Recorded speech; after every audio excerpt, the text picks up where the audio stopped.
Magandang araw mga kasipag, ngayon nga pala ay araw ng Monday at ngayon nga pala madaling araw ay maghahatid tayo sa isang kaibigan patungo ng Taiwan. Pero bago ang lahat, huwag kalimutan tumawag sa itaas para sa pang-araw-araw ng kaligtasan. At ito nga mga kasipag, ready na kaming umalis at papunta ng NAIA Terminal 3. Pero baka sa aming mga mata, ang lungkot sa pag-alis ng aming kaibigan. Kaya mga kasipag, samahan nyo kami bumiyahe. At ito na mga kasipag, ay tuloy na kami umalis dito sa aming subdivision. At alam namin na pagbalik namin ay hindi na namin kasama ang isa sa pinakamahalaga at pinakamahal naming kaibigan. Pero kailangan niyang pumunta at kailangan niya magtrabaho para sa pamilya niya at para sa kanyang asawa. Kaya mga kasipag, lahat na maging kaibigan niyo ay lagi niyong alagaan at suportahan kung ano man ang dapat niyang gustong gawin sa buhay. Kaya yun lang mga kasipag, samahan niyo kami pumunta sa NAIA Terminal 3.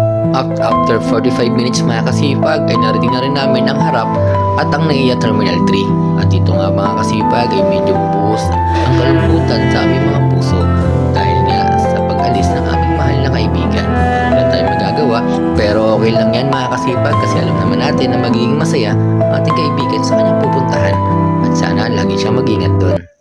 At dito nga mga kasipag ay lalo namin naramdaman ang lungkot sa aming mga puso, lalo na pala ang kanyang best friend, ang partner ko, na talaga namang araw-araw niyang kasama, sa ginhawa man, sa tawanan, sa kulitan, sa mga lakad namin na talaga namang walang tigil ang kasiyahan. Kaya eto mga kasipag, na talaga naman nangihina siya maglakad kasi na parang ayaw niya na talaga mawala sa kanyang kaibigan. At dito nga mga kasipag, ay nandito na rin yung tatay niya para salubungin at ihatid si Karen sa kanyang flight. At yun nga pala mga kasipag, nag-video taking muna kami para sa last naming pagsasama.